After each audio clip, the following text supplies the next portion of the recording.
पहली गल तो यह आ कि तुसी संत मत दे विचों तुहानू की मिलिया, इन्ना तुसी अभ्यास कीता, ठीक ने, ते कित्थे पहुंचे? पहुंचना कित्थे सी, यही तलाश सी अपने अंदर किसी चीज नूं लभण दी, वो खत्म हो गई। जी कुरीद सी ना अपने अंदर, रब की है, दुनिया की है, एक ही है, एक ही है, एक ही है, वो जो सवार होते सन ना, वो खत्म हो गए। समझते ना? मगर वो खत्म ता हुए जदू ये पता लग गया भी ये दुनिया जेड़ी है ना, ये सारी इकनी है, इसे हमेशा कर्म का चक्कर चलता रहता। तो दुख सुख आंदा मैनू, ये नहीं कि नहीं आंदा, उन्हें बोरा है, बोरा ही तकलीफ होंगी है। अच्छा, बोरे तकलीफ होंगी है कि मैं उन्हें कमा लोगों नू, मैं संता मैनू थोड़ी तकलीफ नहीं होंगी, ये बिल्कुल गप है। मैं ये नहीं मैं कहता होरना की बात मैनू पता नहीं, मैं अपनी बाबत जानना, बाबा सावन सिंह की मुताबिक जानना, जिस टीका लाया, टीके ने नुकसान किया, दर्द हुई, तुसा मैनू जहर देता होए, समझे मेरा मतलब? दादा दरबार से मैं गया एक बारी, उन्होंने पैर से जख्म सी, मैनू नहीं पता, लम्बे पैर था, तो मैं पैरों पर सिर मारिया जाके, उन्होंने हाय की थी, रत पीछे की थी, मैं कही की होया, आखिर इतना चौंदा सी, ईट ऊपर पैर से जख्म हो गया। समझ गया मेरा मतलब? नहीं, दुनिया के लोगों ने जितनी बातें की थी, ये मैं नहीं कहता कि वो गलत है। भगत सिंह सूरी चढ़ गया, हुसैन चढ़ गया, ख्याल है अपना, ख्याल हटा दो, दुख कोई नहीं, ख्याल फंसा दो तो दुख है। वो जरा मर्जी सवाल पूछो, आनंद मिले अंदर, खुशी मिली, अभ्यास मिले। हूं मैं लख कोशिश करा कि मैं घंटा सुना, संग सुना, मृदंग सुना, बंसी सुना, नहीं।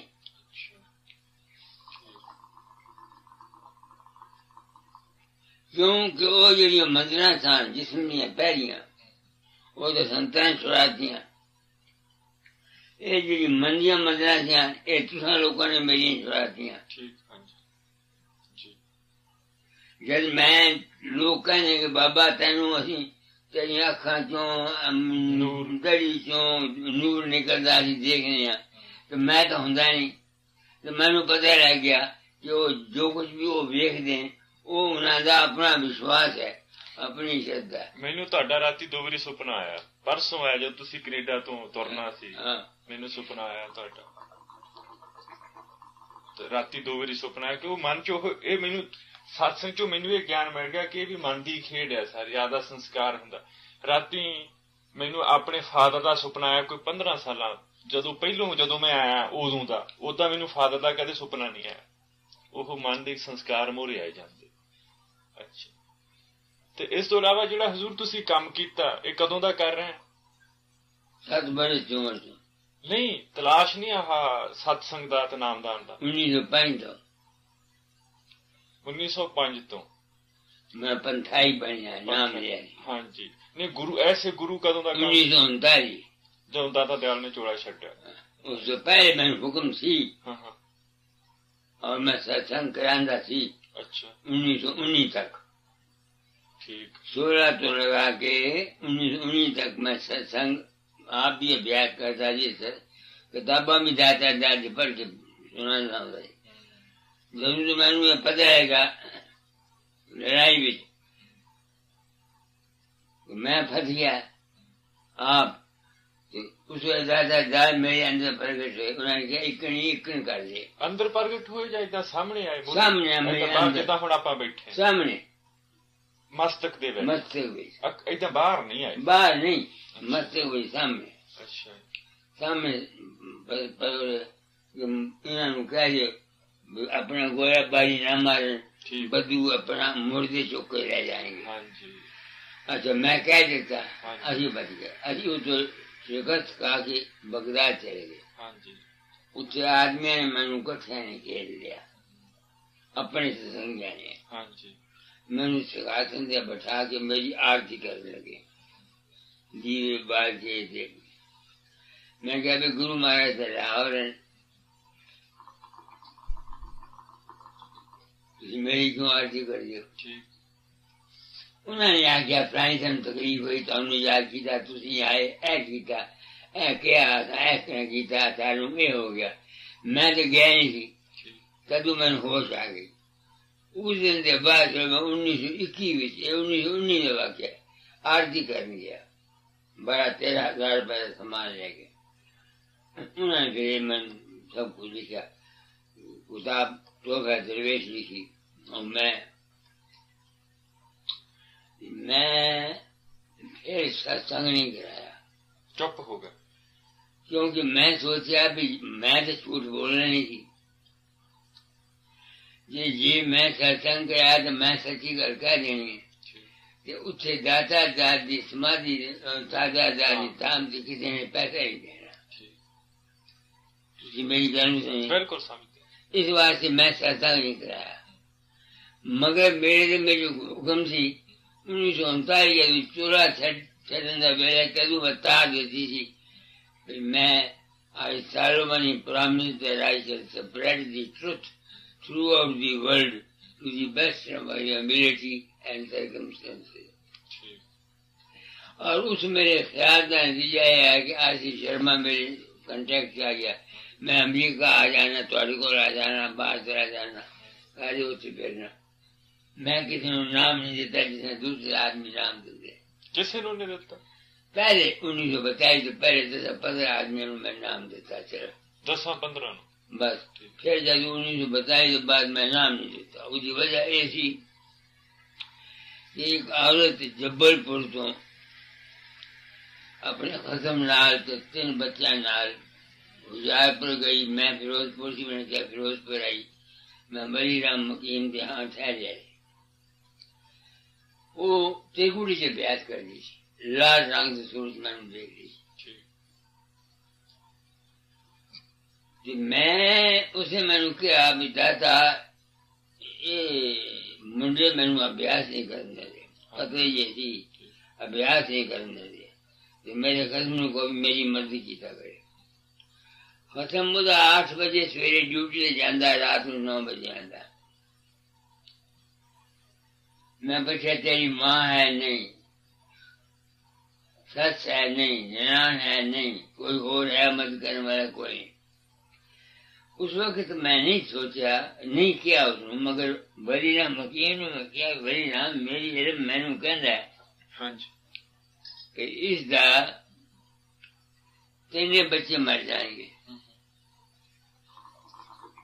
जी क्यों मैनू ये ख्याल है मेरा यकीन है कि जो आदमी ऊपर अपने अपने अंदर गुरु स्वरूप का या किसी रूप का ध्यान करता है उसकी विल पावर बढ़ जाती है और उसकी जी आशा होती है वो उसमें पूरी हो जाती है। ठीक तो मैं उन्हें क्या भी ये 3 बच्चे बड़ी ने क्या भी मेरा ख्याल है ये 3 बच्चे मर जाएंगे क्योंकि और को अल्टरनेटिव नहीं। हाँ जी तो बच्चे की तकलीफ को बचना चाहती है हाँ जी और को थी कहीं इस बात जरूर मरने तो 9 महीने 3 बच्चे मर गए। उसके बाद मैं किसी ने उस तरह नाम नहीं देता सत्संग कराना ताकि लोग अपने ख्याल में ठीक करें लोग अपने ख्याल में ठीक करें। हाँ जी अगर ख्याल बुरा है तुम अभ्यास करोगे वो बुराई तुम्हें बढ़ जाएगी। ठीक ठीक अगर कामी हो तो काम ठीक है तो काम बढ़ जाएगा। अगर लालची हो लालच बढ़ जाएगा। अगर प्रेम है तो प्रेम बढ़ जाएगा। नेकी है तो नेकी बढ़ जाएगी बुराई है तो बुराई बढ़ जाएगी जो कुछ सबका समझ में है। इस वास्ते मैं नाम नहीं देता जब तक कि किसी आदमी को ये नहीं देख लेता कि इसका मन बहुत इस तरफ राघव है। हाँ अगर मन गंदा है और वो चाहता है सच्चे दिल से कि मेरा मन साफ हो जाए वो अभ्यास करे तो उसको फायदा है। अच्छा, मैंने ये बात किसी को कही नहीं डरते मारे, क्योंकि आजकल तो ये उपदेश है ना कि जो किसी को नाम देता है, नाम दवा दो 10 आदमियों बड़ा बड़ा पुण्य। तो मैं गया आगे, उसे हजूर महाराज जी प्रेम पानी ले आया, राय सारदाम साहब उधर लिखे है, जिनके मन गंदे हैं जी, और गंदगी उसको साफ नहीं कर, उसको दूर नहीं कर सकते या करना नहीं चाहते, उनको अभ्यास बिल्कुल नहीं करना चाहिए सूर्य योग का, वरना उनका आधा नुकसान होगा। ठीक है।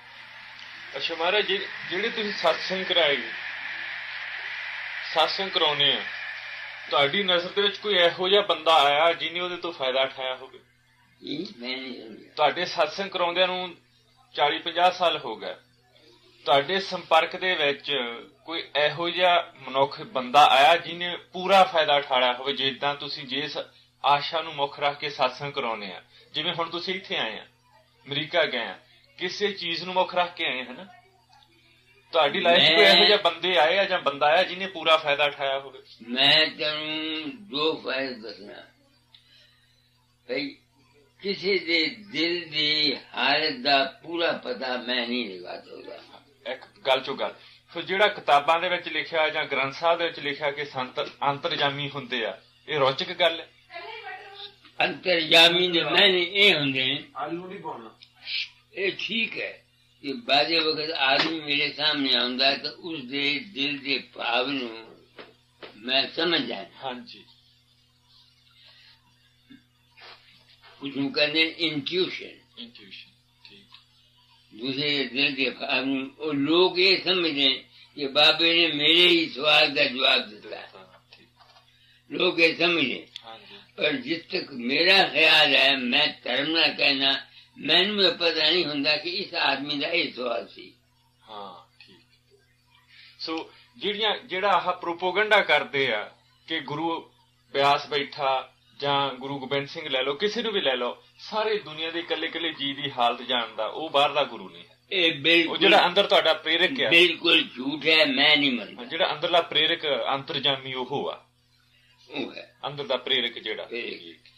ਮੇਰੇ ਨਾਲ ਇੱਕ ਵਾਕਿਆ ਗੁਜ਼ਰਾ। एक ग्वालियर से एक औरत है, उसका खावंद है ठेकेदार। उसका खावंद है ठेकेदार। हाँ जी। वो रुपये की लोड़ से पहुंची ठेकेदार ने, एक विधवा औरत थी, उसे कोई रुपया लेना अंदर। हाँ जी। तो उसने लिखा मेरे रुपये की लोड़ है। उसने कहा कि तुम गल सुनो सर, रवि नंबर उन्हें समझाया, भाई उन्हें बुलाया। उसकी औरत में शक थी, वो जरे चढ़ने लगा, उन्होंने ख्याल थी कि शायद वो विधवा जी जनानी जिसको रुपया लेना वो कुछ खराबी न करे। उसने चढ़ने लगा, अपने खावंद ने किया कि तेरा रखा दाता जा रहेगा, जा। उस औरत ने मैं लिखा, उसका खामने ने लिखा कि वो इस कमरे से पास वो औरत सुती पी के पास वो मर्द सुता पे। वो मर्द कहता मैं 4 बारी गया उस औरत को जान लगा, रस्ते बाबा फकीर चोटी लेके खड़ोता जी, बाबा फकीर चोटी लेके खड़ोता जी। मैं उस औरत को जा नहीं सकिया। तो एक गल सुन के मैं इस गल के नतीजे से पहुंचा कि वो जरा ख्याल उस औरत ने उस आदमी को देता, तेरा रखा दाता जा रहेगा, वो चूंकि जीव ज्ञानी थी, तो जिस वेले वो टीवी को 2 बारी या 3 बारी जाने लगा, अगे उसे अपने ख्याल में मेरा रूप बना के करा करता। मैं नहीं गया, मैं आप नहीं गया। जितनी गल्ला हैं दुनिया में सब रोचक है। दादा दाल ने खुद अपनी किताब में लिखा है कि मेरी बानी रोचक है। रोचक बानी दे बहुत सारे अधिकारी हैं, सच्चाई दे बानी दे कोई अधिकारी नहीं। बैठ जाओ, रोचक बानी दे सब दुनिया अधिकारी है, भयानक दे। सच्चाई का कोई गाहक नहीं। अगर कहीं भी जाए तो आत्मा मनता है ये मेरे ना बीती है। इसी तरह बाबा गुरु गोबिंद सिंह साहब नाल बाबा की नाम है बेला नहीं भाई जोगा हुशियारपुर आया काबल तो आया। हाँ उसकी गल भी सुनी हुई पढ़ी है जी मेरे को ग्रंथ है। अच्छा बाकी मुड़ के गल वो भी किसी बंदे नू फायदा होया फायदा भरम चले गए लोगों के वहम चले गए। हाँ जी वो हूं इस बात की परवाह नहीं करते असी साधन करिए या ना करिए। उन्होंने एक विश्वास बैठ गया ये आदमी मेरे को है वो कहते जी सानू चिंता कोई नहीं फिक्र कोई नहीं गम कोई नहीं मरण का डर कोई नहीं। ऐसे आदमी ने 5-4 आदमी उन्होंने कही ये मैनू पता नहीं कि उन्होंने मेरे नाल सच किया या उन्होंने मेरे नाल झूठ किया। ये उन्होंने गल उन्होंने नाल है मेरे नाल नहीं। अच्छा वो जेडे 5-4 बंदे आ वो कौन कौन सी? एक पूरे नाम याद है। एक तो मार्क्स मोहन लाल है ਤੁਹਾਡਾ फ्रेंड जेड़ा वाइस प्रेसिडेंट है। वो कहता बाबा वो सारी उम्र में सन्यासियों ने पैर टोट के पींदा मर गया। अच्छा तो खोलता जुतियां खोल के पेंदे लत्तां दबांदा मर गया। मैनू शांति है। वो मेरे ना प्रेम जरूर कर ये अज्ञान उसका जरूर है अभी तक। अच्छा वो मेरे नाल प्रेम करता है समझे ने तो मैनू वो अपना मित्र या सज्जन समझता है। गुरु उन्होंने बाबा सावन सिंह है। अच्छा गुरु उन्होंने बाबा सावन सिंह है। मैनू मैं उन्होंने गुरु नहीं बनया मैं उन्होंने यार बन गया दोस्त बन गया। हाँ जी ठीक। इस तो इलावा होर कोई और की ਜਿਹੜੇ ਬੰਦੇ ਨੂੰ ਤੁਹਾਡੇ satsang ਤੋਂ ਫਾਇਦਾ ਹੋਇਆ ਹੋਵੇ? ਦੁਨਿਆਵੀ ਫਾਇਦੇ ਬਹੁਤੇ ਹੋਏ। ਆਪਾਂ ਪਰਮਾਰਥ ਦੀ ਗੱਲ ਕਰ ਜਿਸ ਆਸ਼ੇ ਨੂੰ ਲੈ ਕੇ ਤੁਸੀਂ satsang ਕਰਾਉਨੇ ਆ। ਮੈਂ ਜਿਸ ਆਸ਼ੇ ਨੂੰ ਲੈ ਕੇ satsang ਕਰਾਣਾ ਉਹ ਤਾਂ ਹੈ ਆਪਣਾ ਕਰਮ। ਹਾਂਜੀ मगर मेरे दिल ने ये मनिया भी जो कुछ मैं कहना चाहना दुनिया उसको सुनने वास्ते तैयार नहीं। ये मेरा वहम सी मेरा भरम सी कि मैं सच्चाई जाहिर करांगा तो लोगों को फायदा पहुंचेगा। मेरे तजर्बे ने साबित किया कि नहीं। बहुत कम आदमी हैं जिन्होंने मेरी गल नूं समझा और नफरत द्वेष आपस विचकार बहुत उन्होंने छड़िया। मगर मौका पा जाता है मैं इतना ऊंचा बोलना बादे वक्त मन मैनू ऐसी खराब हाथ ले जाता है मैं 2 मिनट बाद समझ जाना मगर उस वेले मन मैनू ले जाता है जिस वेले गुरु ज्ञान बोल जाता है। बादे वक्त ऐसा होता है कि मैनू पता नहीं लगता बात करना कोई ख्याल मेरे दिल जा जाता है ये गल मैं नाजायज करना। मसलन तुम समझो मैं एक दफा अपने मकान अपने कमरे की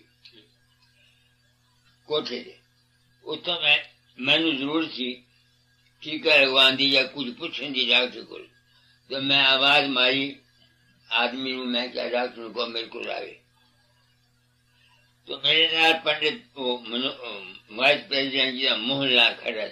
मैं क्या मोहनलाल मैं गलती की थी है मेरा कोई हक नहीं डॉक्टर नू अपने ऊपर बुलाने का अपने काम वास्ते। वो टीका आ जाता कभी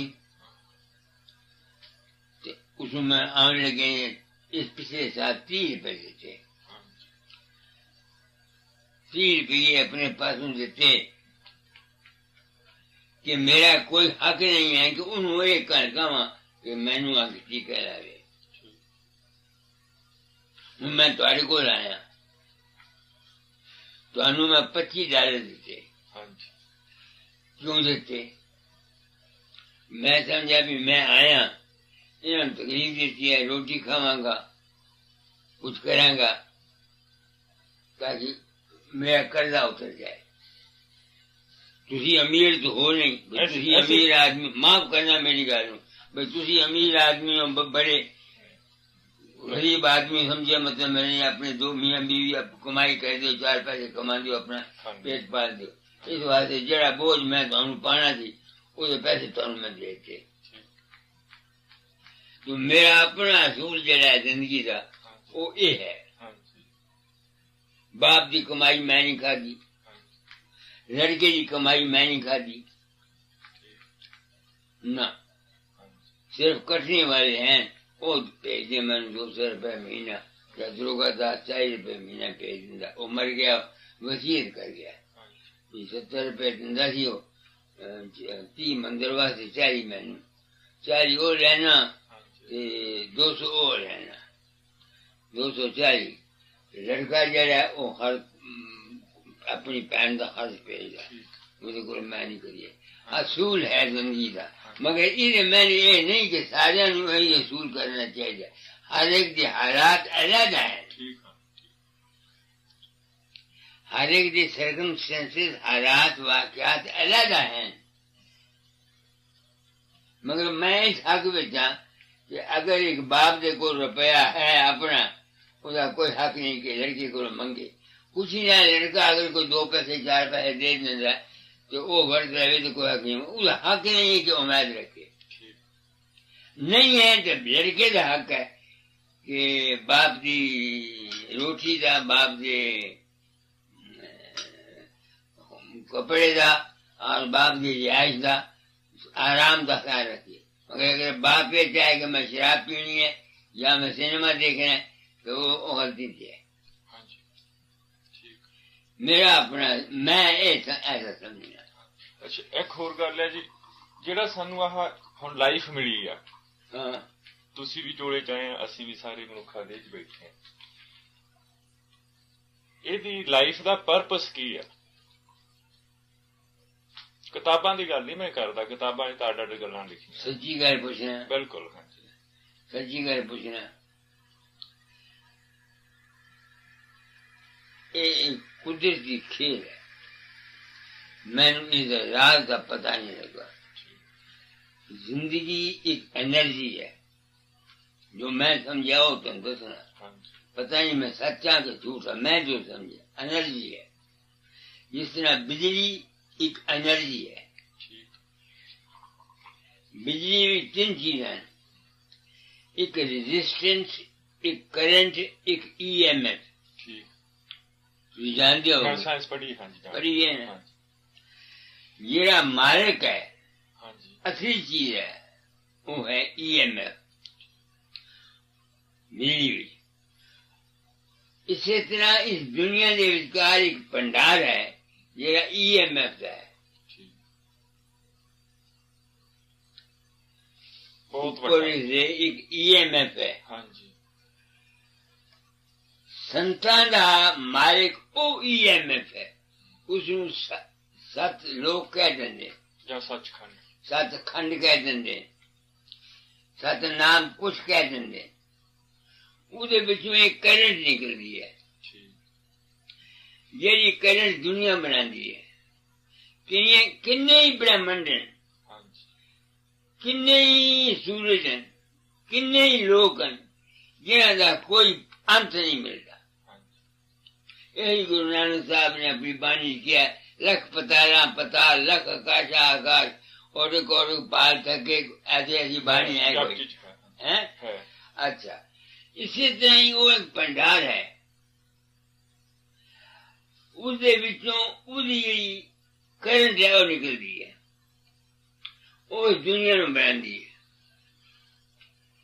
कितने ही ब्रह्मा हैं, कितने ही विष्णु हैं, कितने ही शिव जी हैं, और यही गल शास्त्री भी कहने, क्योंकि जिस वेले कृष्ण महाराज का अवतार होया तो ब्रह्मा नू शक पै गया, उसने जेड़े उन्होंने ग्वाल बाल सन वो सारे चुरा रहे, चुरा के रह गया।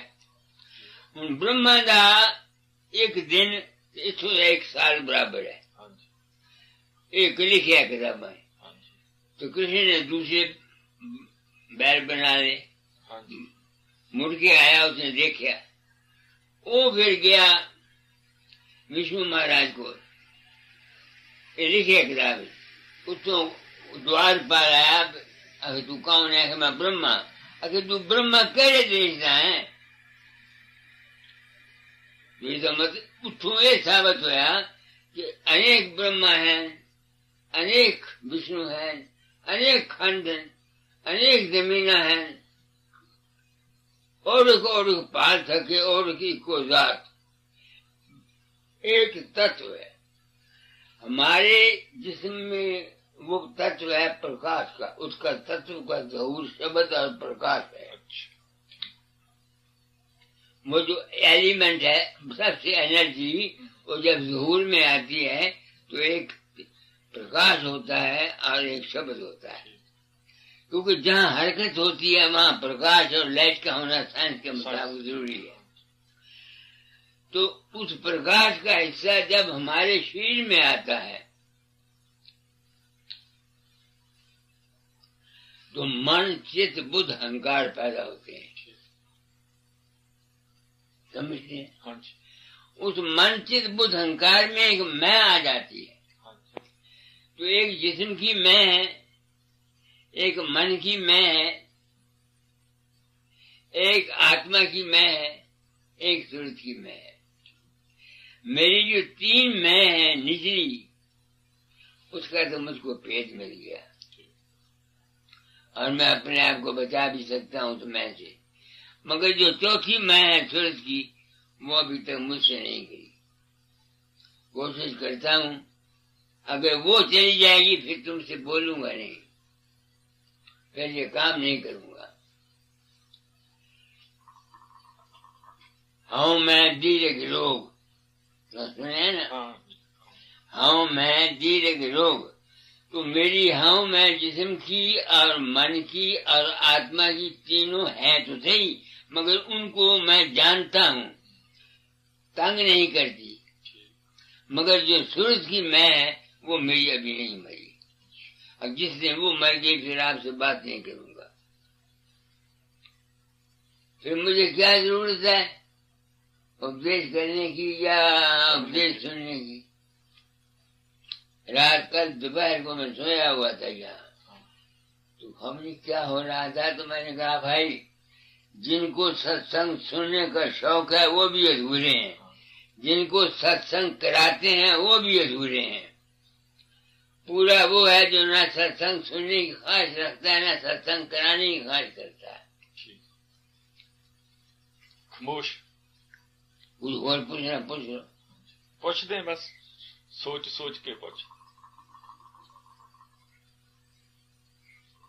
और दूसरी ये बात ये है, एक बात सुन लो जो साफ कहता हूँ आप, सिवाय मुझ एक्सेप्शन केसेस के आमतौर पर भगत जन वो बनते हैं जिनका ब्रह्मचर्य छोटी उम्र में गिर जाता है। बाबा सावन सिंह की उम्र शादी हुई 13 वर्ष की, जब 13 वर्ष की से तब पहला ब्याह हुआ। स्वामी रामकृष्ण परमहंस की शादी हुई जब वो छोटी उम्र में थे। राय साहब राम की शादी हुई जब वो 12 वर्ष के थे। तो मेरी समझ में ये आया है कि जिस नौजवान को मैं ज्यादा भक्ति करते हुए देखता हूँ, मुझे फौरन पता लग जाता है कि इसकी सेक्स में कमजोरी है। और ये बात 100% ठीक निकली है। मेरा अपना केस मेरे साथ है। 13 साल की उम्र में शादी हुई, फिर अशांति तो आनी ही थी, ब्रह्मचर्य की ज्यादा गिर जाने से अशांति आई। फिर जब मैं 10 साल चला गया, 12 साल वसील बगदाद में, वो कमी पूरी हो गई। मैंने बीने भी और सब कुछ सुना, अंदर अंदर सब कुछ सुना। जब वापस आया, दाता ने कहा तुम्हारे औलाद रीना नहीं है, अभ्यास मत करो, औलाद पैदा करो।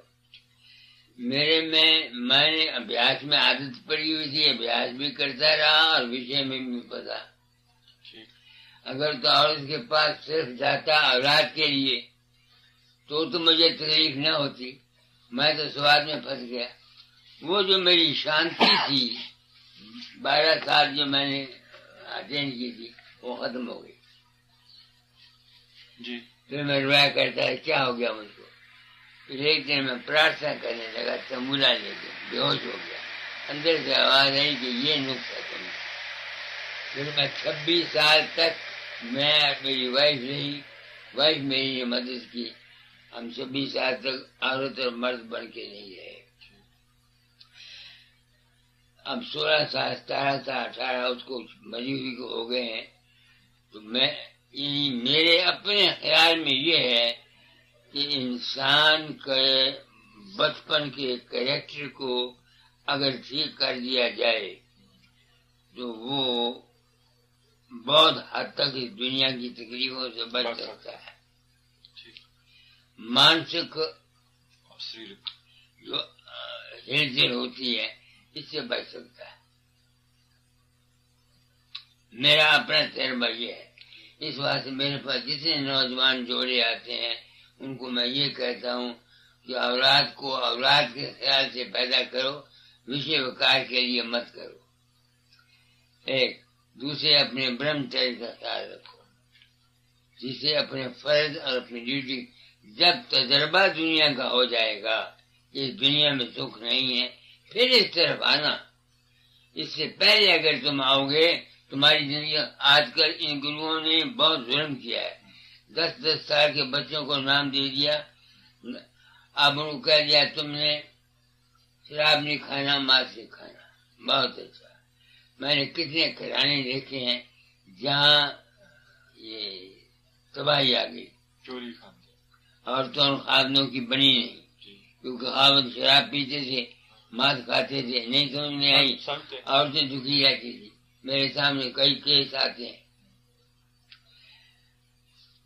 मेरी अपनी लड़की थी, मैंने उसकी शादी की, हालांकि सत्संगी थे दाता जाके। तो जब वो वहां गई तो उसकी माँ और उसका पति दोनों इतवार को बाजार से गोश्त ले आते और खाते। और मेरी लड़की मेरे पास आई, कहने लगी ये काम है। मैंने कहा तू किस मर्ज की दुआ है, तेरा धर्म है, खावन तेरा गोश्त खाता है, उसको गोश्त को मैं पका दूंगी, उसको पका दो, माँ को खिला दो, उसको खिला दो, मगर तुमने नहीं खाना, तुम अपने लिए इरादा सब्जी बना दो, वो अपने आप छोड़ जाओगे। जब उसने कहा मैं बना दूंगी, बड़े हैरान हुए। ये चंद की लड़की होकर कहती है। वो 2 महीने उसने उनको गोश्त बना के खिलाया, 2 महीने के बाद छोड़ गए। और सबसे ज्यादा गलती है माँ बाप की। हाँ, ये मैं मानता, माफ करना मेरी बात को, मैं तो असर की बात। जब बच्चा पेट में होता है, माँ बाप भोग करते रहते हैं, उस लड़के पर काम का असर पड़ता है। जब वो जवानी में आता है, अभी जवान नहीं होता, उसमें काम का अंग आ जाता है और वो खराब हो जाता है। ये बात बिल्कुल सच्ची मैंने आपको कही। मैं खुद इस मर्ज का मुब्तला रहा हूँ। मेरी अगर शादी छोटी उम्र में न होती तो शायद मैं जो हालत मेरी इस वक्त है उससे बेहतर होती। ये मेरी समझ में आया है। बाकी रह गया सरदार जी, सच्चाई अगर पूछो, सच्ची बात, मैं जब अकेला बैठता हूँ तो मैं अपने आप को भूल जाता हूँ। मुझे न होश होती है मैं फकीर चंद हूँ या कहाँ हूँ, क्या हूँ। एक हालत तारी हो जाती है जिसका मैं न एक कह सकता हूँ न 2 कह सकता हूँ, कुछ नहीं। लफ्ज बथेरे बाहर समझाने के लिए कई कर देते हैं। वो जितने लफ्ज हम करते हैं सारे ही नामुकम्मल है। वो है, क्या है, मालिक है, मगर वो क्या है किसी आदमी को कोई हक नहीं है कि वो कहे कि वो क्या है। संतान ने उसको उन्मन कह दिया, किसी ने हैरत रूप कह दिया, किसी ने ला मकानी कह दिया। हाँ जी, आप समझे? समझ ये सृष्टि का कर्म क्षेत्र चलता रहता है। ये मैं है हमारे अंदर, या तो इसको कर्म से ठीक करो, या भक्ति से इसको ठीक करो, या ज्ञान से ठीक करो। कर्म, भक्ति और ज्ञान, तीन मार्ग हैं इस मैं को ठीक करने के लिए। कर्म में भी निष्काम होना चाहिए। अगर निष्काम नहीं है तो वो उसका फल लेने के लिए जान खाएगा वो। बस छोड़ लो, कोई नहीं। अग्रवाल, ओ अग्रवाल, तम्बाकू पा भाई, बस भाई जी तम्बाकू पा।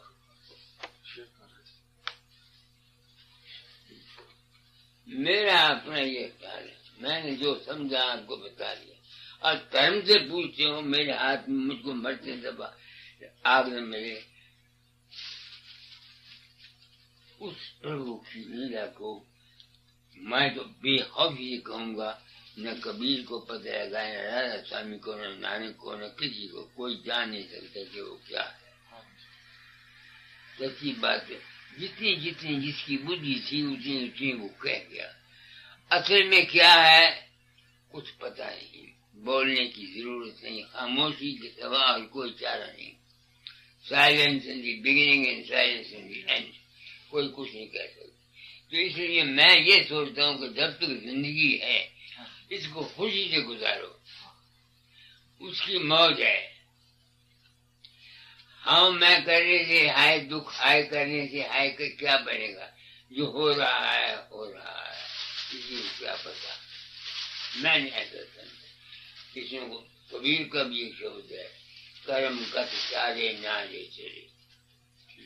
ऋषि वशिष्ठ से पंडित ज्ञानी शोध के लगन धरे, सिया हरण मरण दशरथ का कहु न सूझ पड़े। आगे लिखते हैं, आखिरी कड़ी है, सूरज चंद्रमा भानु सन विधि संयोग पड़े। यानी जितने ग्रह हैं विधि उनकी तरीके से हर एक को पूछना पड़ता है। ये अब मुसलमानों का ये 28 साल, मुसलमानी जितने राज हैं ये 28 साल का टाइया आया हुआ है। इनको हर तरफ से मुसीबत ही मुसीबत है।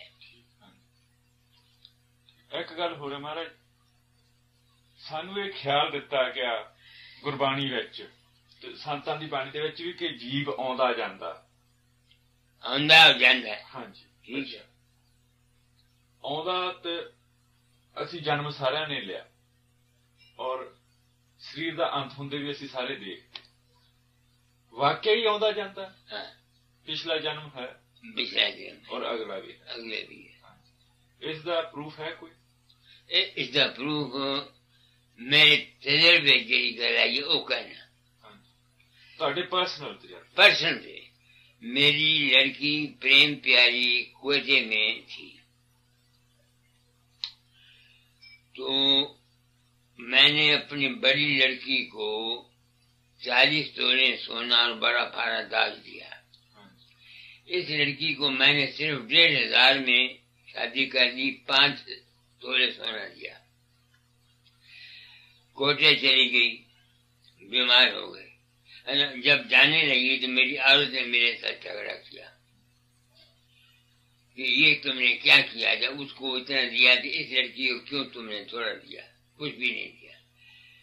मैं उसको कुछ नहीं बोला, लड़की चले गई। मैंने कहा बेटी, पिछले जन्म के 700 रुपए मैंने तेरा कर्जा देना है, अगर अब ले लो तो तुम्हारा मेरा रिश्ता टूट जाएगा। इस वास्ते जब अपना मकान बनाएगी उस वक्त तुमने, अगर मैं रहा तो मुझसे ले लेना, तो अपने पैसे से ले लेना। वो चली गई। वो बीमार हो गई 4 साल के बाद। मेरी औरत ने मजबूर किया, 6 महीने में 100 रुपया भेजता रहा। जब 7वां महीना आया, औरत ने फिर मजबूर किया, तो मैंने 100 रुपया का का ड्राफ्ट लेके पंजाब नेशनल बैंक से कोटे भेज, उसने भेज दिया। मैंने छुट्टी ली और उसको वहां छोड़ आया। उसको बोला कि अब जो मर जाएगी। लड़की मर गई। मेरी औरत आई, मैंने पूछा उसका अंत समय क्या हाल हुआ। उसने बोला पहले उसने याद किया देशराज को, अपने पति को। वो अस्पताल गया उसे दवाई लेने। फिर उसने याद किया सरला बलीराम की लड़की को और उसके प्राण निकल गए। इतने में दूसरे दिन बलीराम हकीम आया मेरे मकान में अफसोस करने के लिए।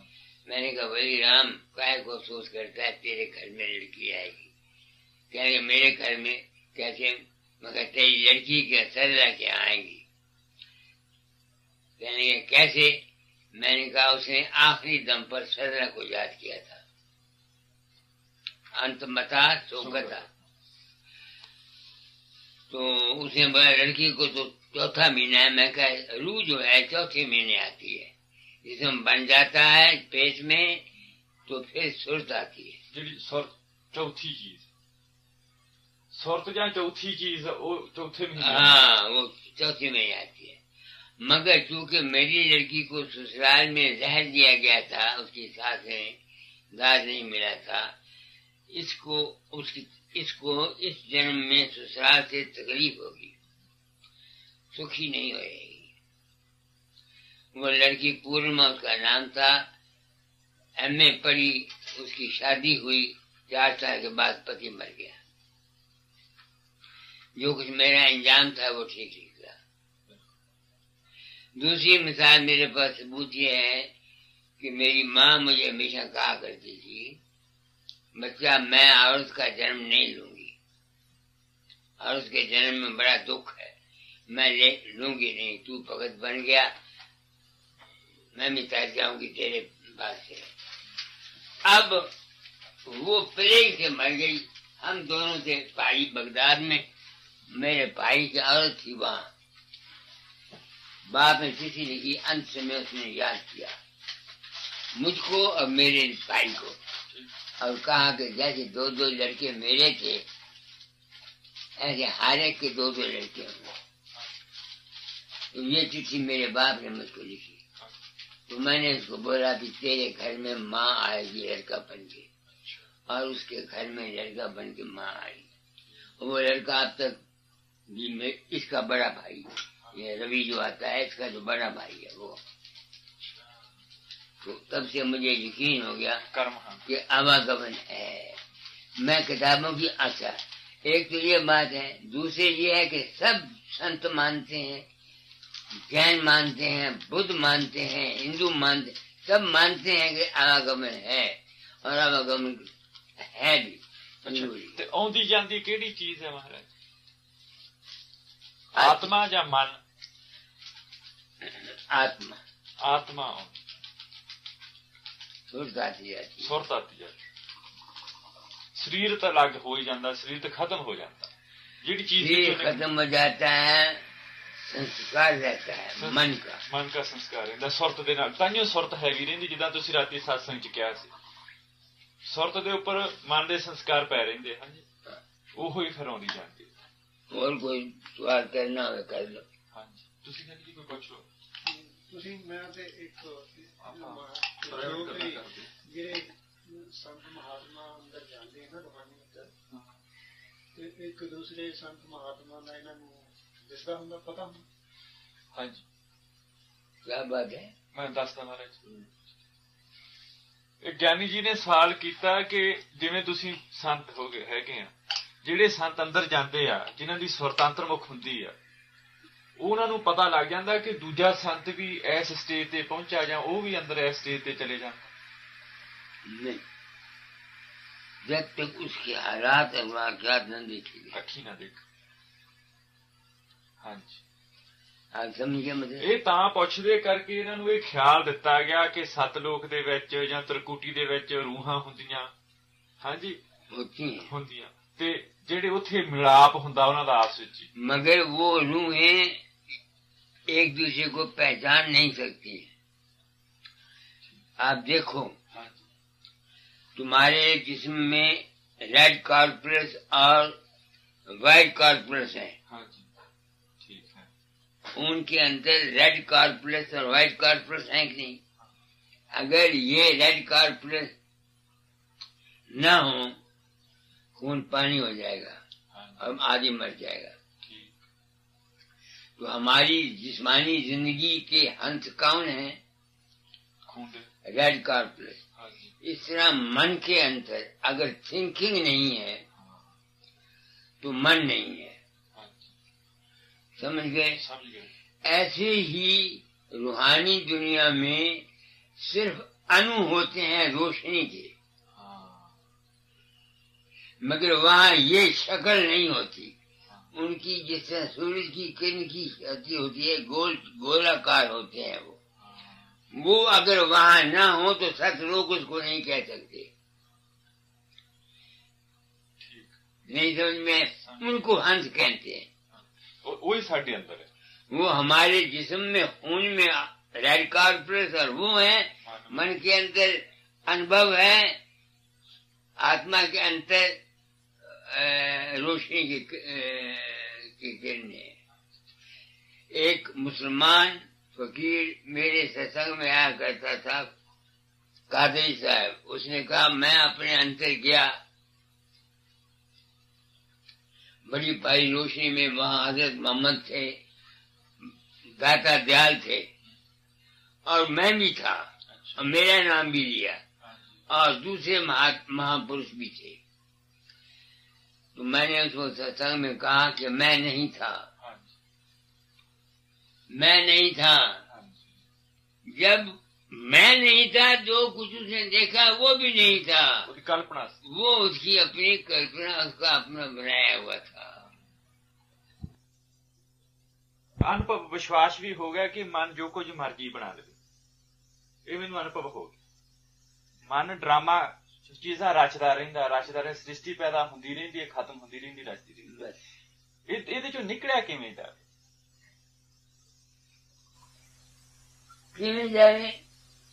ਜਿਹੜਾ ਰੂਪ ਤੇ ਰੰਗ ਹੈ ਇਹਨੂੰ ਛੱਡਿਆ ਕਿਵੇਂ ਜਾਵੇ? ਇਹ ਤੇ ਮੈਨੂੰ ਤੇ ਫਾਇਦਾ ਹੋਇਆ ਸਿਰਫ ਤੁਸੀਂ ਲੋਗों को। जब से मुझे ये यकीन हुआ कि मैं किसी के अंदर नहीं जाता, तब शक्लें तो आती हैं मेरे सामने, मगर मैं उन शक्लों में फंसता नहीं। अब बात समझिए ना। इसके अलावा मैं अकाल पुरुष को मानता हूँ, या अनामी पुरुष को मानता हूँ, या राधा स्वामी पुरुष को मानता हूँ, जो मन चित्त बुद्ध अहंकार से परे है। तो मेरा इष्ट वो रहता है। मगर जब कभी मन में आता हूँ दुनिया के काम में, उस वक्त मैं गुरु के स्वरूप का सहारा लेता हूँ। खुल गया। सो ਤੁਹਾਡੇ ਕਹਿਣ ਦਾ ਮਤਲਬ ਇਹ ਆ ਕਿ ਜਦੋਂ ਮੈਂ ਅਭਿਆਸ ਦੇ ਵਿੱਚ ਬੈਠਦਾ, ਠੀਕ ਨਹੀਂ, ਤੇ ਜੇਕਰ ਮੈਂ ਇਹਨਾਂ ਸੈਂਟਰਾਂ ਤੇ ਸੁਰਤ ਜਮਾਉਣਾ ਤੇ ਰੂਪ ਆਉਣਗੇ? ਆਉਣਗੇ, ਜ਼ਰੂਰ ਆਉਣਗੇ। ਅੱਛਾ, ਤੇ ਇਦੋਂ ਉੱਪਰ ਚਲੇ ਜਾਵਾਂ ਫਿਰ ਸ਼ਬਦ ਕੋ ਸੁਣੋ, ਸ਼ਬਦ ਜਾਂ ਪ੍ਰਕਾਸ਼ ਕੋ।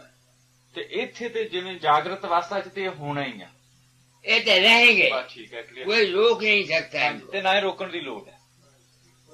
ये तो आएंगे। जैसे जैसे संस्कार तुम्हारे अंदर पड़े हुए हैं वो शक्लें हैं। मैंने आपको बताता हूँ कि मुझको मंदिर बनाए हुए 18 साल हो गए, कभी मंदिर सपने में नहीं आया। वहाँ के जितने कर्मचारी हैं कोई सपने में नहीं आया। बाहर इतने सत्संग कराता हूँ, कभी आप लोग सपने में नहीं आए। मगर रेलगाड़ी और तार, माँ और बाप और बीवी, कभी कभी भाई, या कभी साल के बाद लड़का, ये जरूर सपने में आता है, या सपने में मैं अभ्यास करता रहता हूँ, या सपने में मैं अभ्यास करता रहता हूँ। इससे क्या साबित हुआ मुझको कि जिस काम में मेरा जाती इंटरेस्ट नहीं है उसका असर मेरे दिमाग पर नहीं पहुंचता। मैं आप लोगों के साथ मिलता हूँ, आपका कोई अक्स मेरे पर नहीं पड़ता। आपकी प्रेम के जवाब में प्रेम का जवाब दे देता हूँ।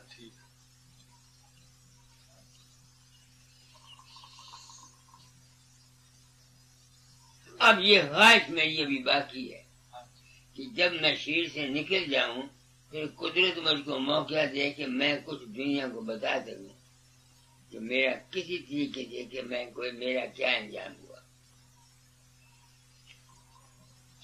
खबर नहीं ये ख्वाहिश मेरी पूरी होगी कि नहीं होगी, ये मुझे पता नहीं। इनकी तो हुई, बाबा जामर सिंह की और हराज साहब की हुई।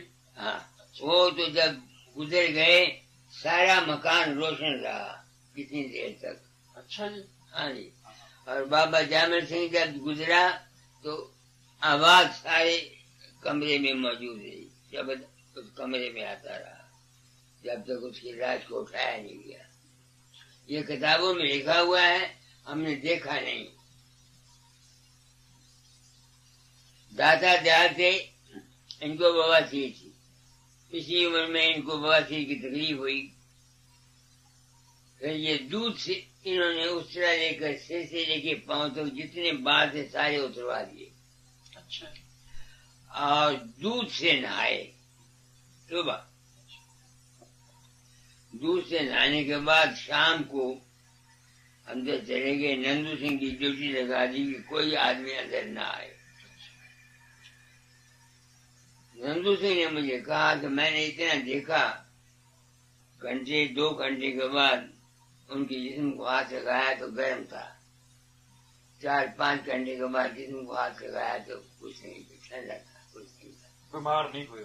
यही बस बीमारी अगर उनको कमजोर हो गए थे। हाँ, जिसम ये दाढ़ी जो थी ना, हजामत आप करते थे वो, ये चमड़े का मांस यहाँ आ जाता था। ये तो नाई को बुलाया हजामत करने के लिए, उसने मुझे कहा कि मुझसे आपकी हजामत नहीं होती, मांस ढीला है। हाँ, उसने कहा अच्छा ना सही उसरा दे दो। उसने उसरा लिया, दादा ने आप मांस को खींचाए थे, वो मुझे सारा साफ कर दिया। फिर उन्होंने शरीर समाधि से जाके छाड़ दिया। पता नहीं क्या हुआ, जो नंदू सिंह ने मुझको बोला मैंने वो बोल दिया आपको।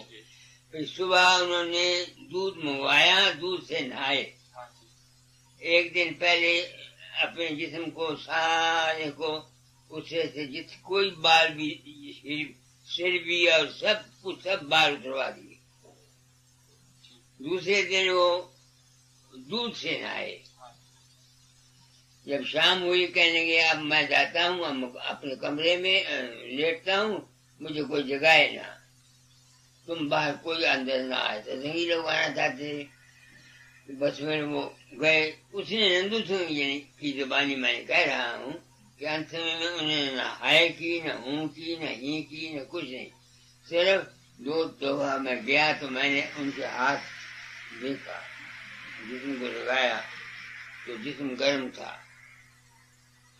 बुलाया मैं नहीं, फिर मैं चला आया। फिर जब 5 घंटे के बाद फिर गए, फिर देखा जिस्म ठंडा था, बस डर से। ये कहानी उन्होंने मेरे गुरु महाराज के मुताबिक बताई।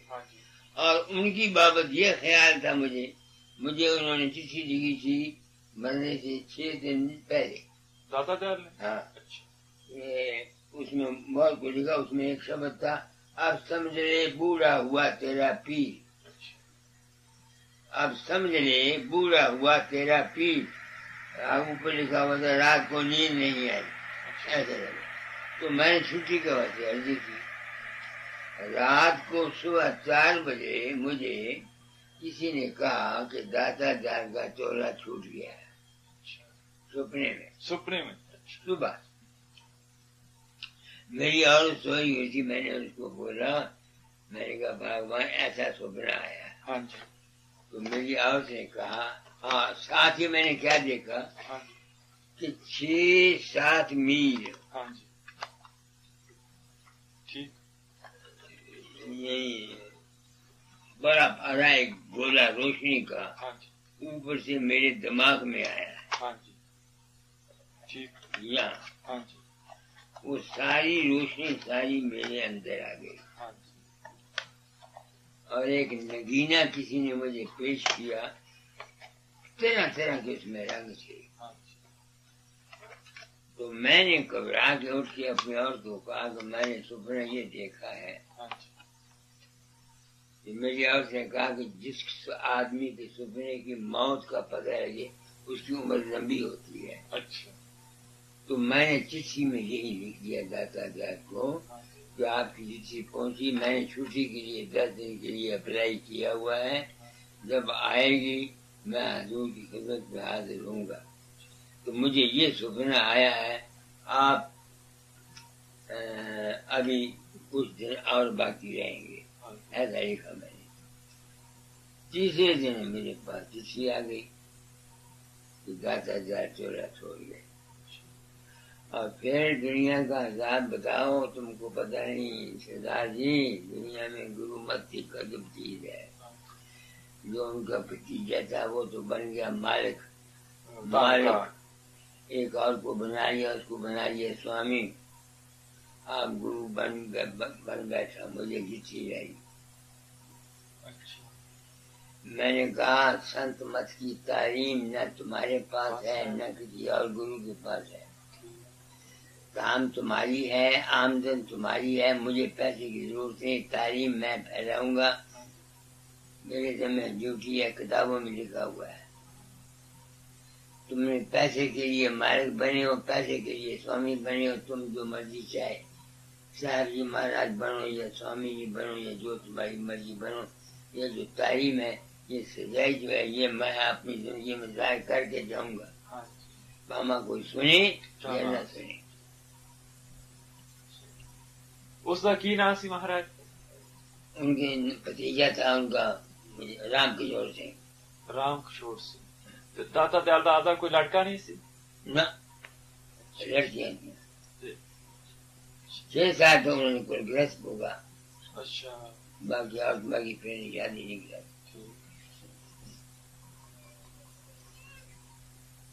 ਤੇ ਉਸ ਤੋਂ ਬਾਅਦ ਧਾਮ ਦਾ ਕੀ ਹੋਇਆ ਜੀ?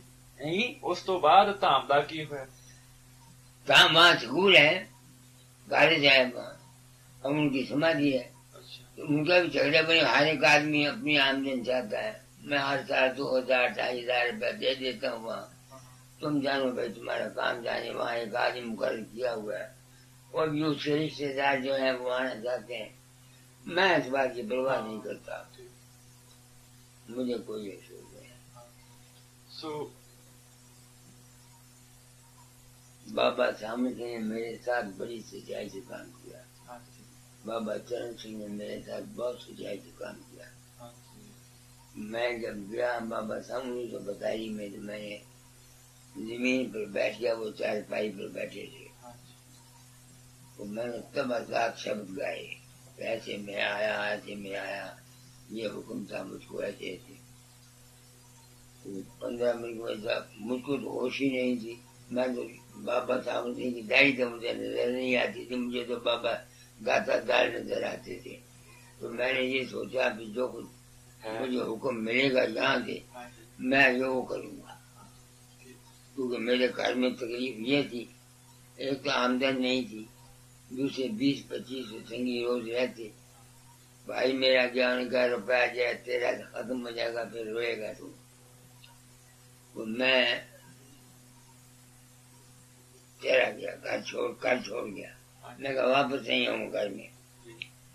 तो मैं वहाँ ब्याह किया बाबा जी को मेरा। मैंने कहा था, दाता ने कहा था ये काम करने के लिए, उन्होंने कहा था, दाता ने कहा था अगर कोई तकलीफ तुमको तो बाबा सामन सिंह से फिर पूछ लेना।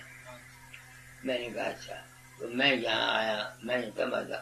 उन्होंने कहा कि चंद तुम काम क्यों नहीं करना चाहते? मैंने कहा जी मैंने तो सच्ची बात कहनी है। तो बाबा साहब सिंह ने मुझे कहा कि चंद मुझसे सच नहीं कहा गया, उसकी वजह कि दुनिया सच के अधिकारी नहीं है। दुनिया ने जाती है गुरु के पास, हकीकत के लिए जाती है दुनिया। दूसरे मेरा डेरा था, तुम निर्भय होकर काम करो, मैं तुम्हारी पुष्टि बना रहूंगा। ये बाबा साहब सिंह ने मुझे कहा था, तुम निर्भय होकर काम करो, मैं तुम्हारा पुष्टि बना रहूंगा। और आज दिन तक मुझको किसी ने मेरी मुखालफत नहीं की।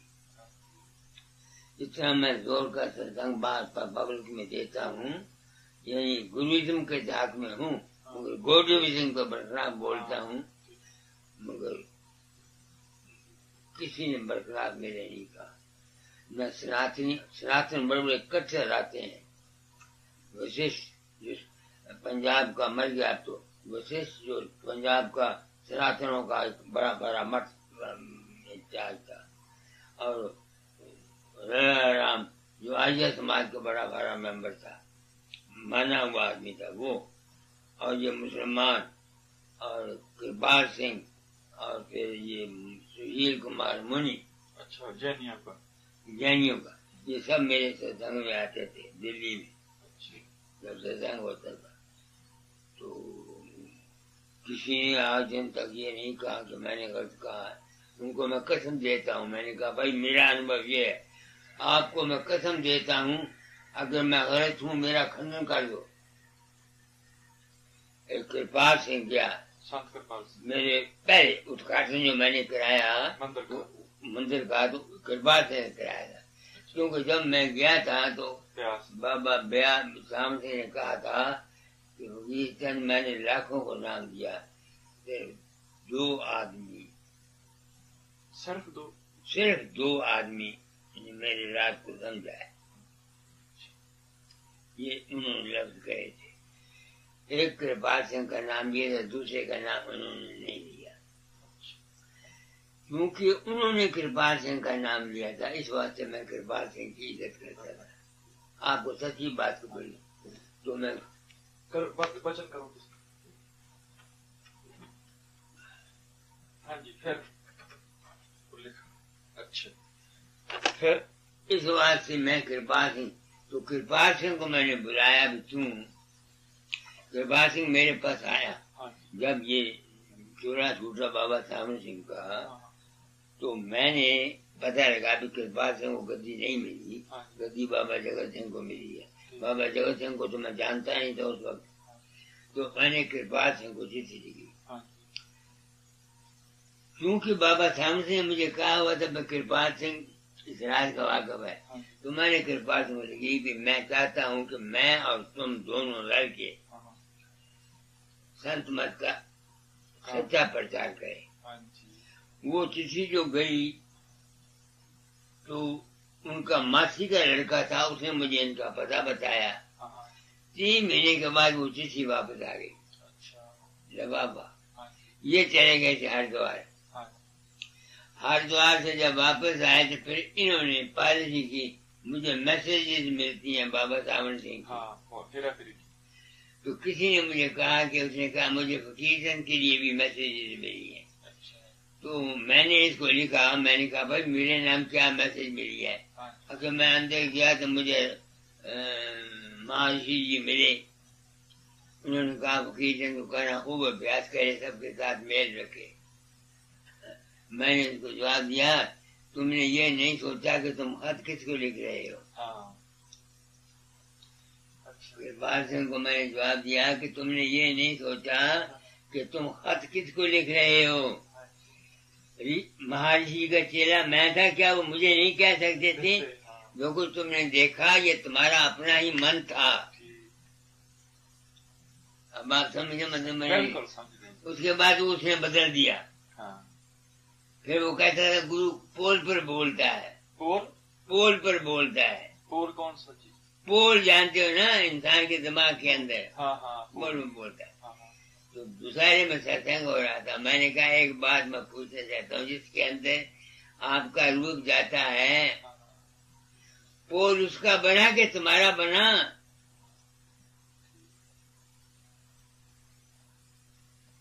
और 40 घंटे पूरे मेरे और कृपाल सिंह के देहरादून में बात होती रही। ऐसे जैसे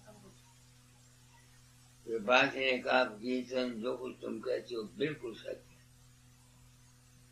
मगर तुम्हारा काम कंस्ट्रक्टिव नहीं है, डिस्ट्रक्टिव है। अग्रवाल परशुराम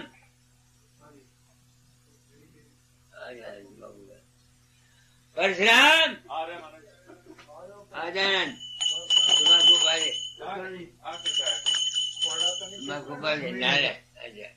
हुजूर आ खड़काया करो मानिया वो मानिया नाले ਇਹਦੇ ਨਾਲ शब्द याद आਉਂਦਾ फिर बाद ने कहा कि कंस्ट्रक्टिव मैंने कहा तुम ठीक कहते हो तुम कंस्ट्रक्टिव ये चाहते हो कि डेरा बन जाए और आदमी आ जाए मंदिर बन जाए ये बन जाए तुम्हारा काम कंस्ट्रक्टिव ये है मेरा काम कंस्ट्रक्टिव ये है कि जीव के भरम चले जाए संशय मिट जाए और वो अपने आप में शांत हो जाए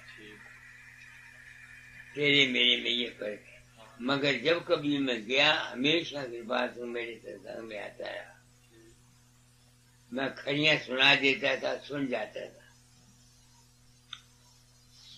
आप समझ गया मतलब है मगर सच पूछते हो मेरी तालीम सिर्फ तालीम याफ्ता आदमी के लिए है मैं आपको सच्ची बात कहता हूँ मैं आम दुनिया को ये तालीम नहीं देता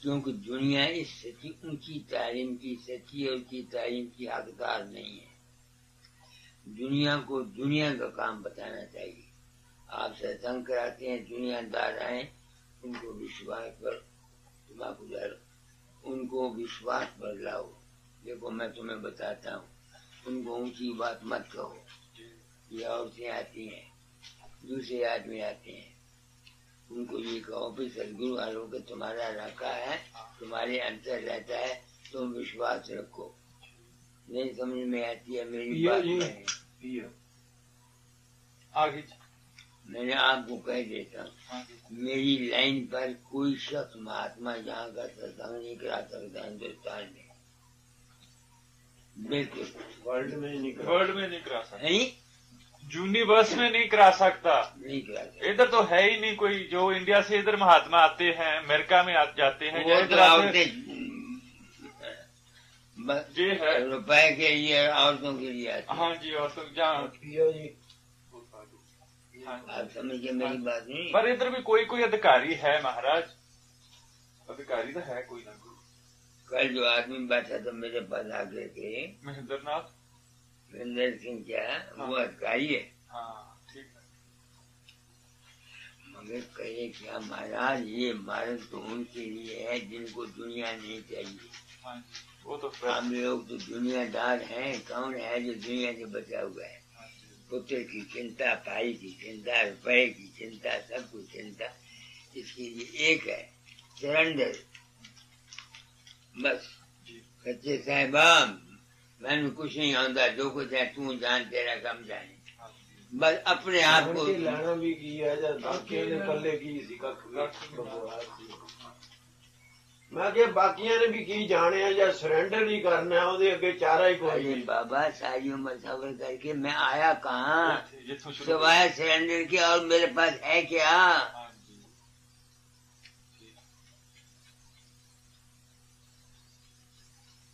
बस ये ऐसे हैं ये मुझे यश और मुझे नाम मिलना है मेरे कर्म है पीछे एक सन्यासी था वो मेरे पास रहा उसने कुछ काम भी किया बड़ा अंग्रेजी का था वो जिसने आपकी किताब ट्रांसलेट की है 5 तो मैंने उसको बोला मैंने कहा अगर मेरे मंदिर में रहना चाहते हो कपड़े उतार दो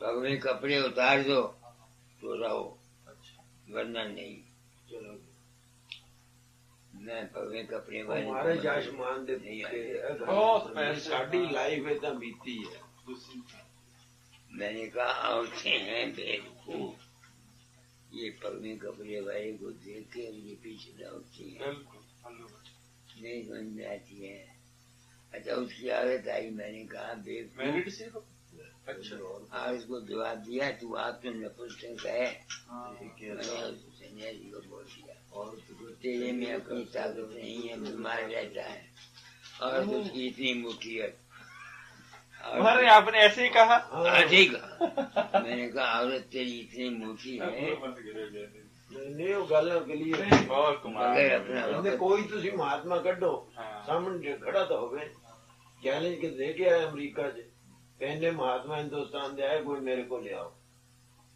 सिवाय इसे कि थोड़ियां नौजवान लड़कियां खराब कर दे और इस करके तुसी कहने जोगी है जोगी है तो महात्मा जितना बड़ा ठाक ओडा बड़ा संत आप समझ रहे हैं? बिल्कुल मारे संत तुसी पर तार ਇਹਨਾਂ ਨੂੰ ਹੁਣ ਦੋ ਆਦਮੀਆਂ ਦਾ ਦੱਸਿਆ ਕਿਸੇ ਨੇ ਕਿ ਉਹਨਾਂ ਦੀਆਂ ਪ੍ਰਾਈਵੇਟ ਸੈਕਟਰੀਆਂ ਕਹਿੰਦੀਆਂ ਵੀ ਸਾਡੇ ਨਾਲ ਰਹਿੰਦੇ ਨਾਂ ਨਹੀਂ ਲੈਂਦੇ ਕਹਿੰਦੇ ਅਸੀਂ ਨਾਂ ਕਿਉਂ ਲਈਏ ये दर्शन सिंह कृपाल सिंह का लड़का आया। हाँ ठीक। मैंने कहा कृपाल सिंह मेरा दोस्त था, तू काम कर सिंचाई के कर। तो उसका सेक्रेटरी आया, मेरे को आया तो स्टॉल लगी। मैं क्या कोई गुरु नहीं जाता, मैं क्या दर्शन सिंह को पूछो, तजर्बा हो जाएगा। उस दिन के बाद दर्शन सिंह ने कभी मुझको दर्शन नहीं दिए। ਉਹ ਡਰ ਹਜ਼ੂਰ ਇੱਕ ਹੋਰ ਗੱਲ ਹੈ, ਜਿਹੜੇ ਚੇਲੇ ਉਹ ਨਹੀਂ ਮਾਣ ਆਉਣ ਦਿੰਦੇ। ਉਹ ਜਿੱਦਾਂ ਕਬੀਰ ਦੀ ਬਾਣੀ ਆ, ਉਹਦੇ ਚ ਕਬੀਰ ਨੇ ਲਿਖਿਆ ਉਂਗਲਾਂ ਤੇ ਨਚਾਉਂਦੇ। ਗੁਰੂ ਨਾਨਕ ਸਾਹਿਬ ਨੇ ਵੀ ਇਹ ਕਿਹਾ, ਵਾਇਨ ਚੇਲੇ ਨੱਚਣ ਗੁਰ, ਗੁਰੂ ਨੱਚਦੇ ਉਂਗਲਾਂ ਤੇ, ਸੰਤ ਵੀ ਨੱਚਦੇ ਆ ਏਦਾਂ, ਚੇਲੇ ਨਚਾਉਂਦੇ ਆ। ਜੇਕਰ ਅਸਲੀਅਤ ਕੋਲ ਹੋਵੇ ਉਹਨਾਂ ਨੂੰ ਕੀ ਕੋਈ ਆਵੇ ਚਾਹੇ ਨਾ ਆਵੇ। ये बाबा चरण सिंह ने ये सच्चा सच्चे है। पहली दफा जब गद्दी पर बैठा तो होशियारपुर आया। पहले तो मैंने उसके सिर पर हाथ रखा चरण सिंह के ऊपर, फिर मैं उसको जफ्फी डाली, फिर मैं उसके पांव को मत्था देखा। मैंने कहा सिर पर हाथ इस वास्ते रखा है कि तू बाबा सामन सिंह का पोता है और मेरे पुत्र के बराबर है, इस वास्ते तुमको प्यार दिया। तुम भी आदमी हो, मैं भी आदमी हूँ, इस वास्ते तुमसे मिला। तुम गुरु गद्दी पर आए हो, इस वास्ते तुम्हारे पैरों को हाथ लगाया। फिर गया मिला, मुझे साफ कहा कि ये मुझ पर तो काम ठोसा गया है। किताबें पढ़ के लोग लिख देते थे ऐसी सारी दुनिया वाला, तो ये उस पर सत्संग कराता था। अब ये समझदार हो गया, एक्सपीरियंस होगी, समझदार है, पढ़े लिखे हैं। देखो याद रखो सरदार जी, गुरु इष्ट है। जिस तरह से औरत इष्ट है, तुम किसी दूसरी औरत को कुछ नहीं कह सकते, अपनी औरत की इष्ट है। औरत का इष्ट खावंद है। इस तरह से बाहर का गुरु इष्ट है। अगर बाहर का गुरु मुकम्मल है तो बेहतर, अगर नहीं भी है, चेला अगर सच्चा है वो ले जाएगा। सच्चा चेला गुरु को भी तार देता है।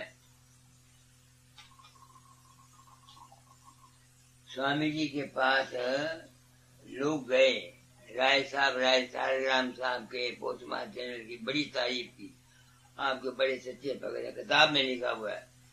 तो स्वामी जी ने जवाब दिया, क्या पता है राय साहब मेरा गुरु है कि मैं राय साहब का गुरु हूँ।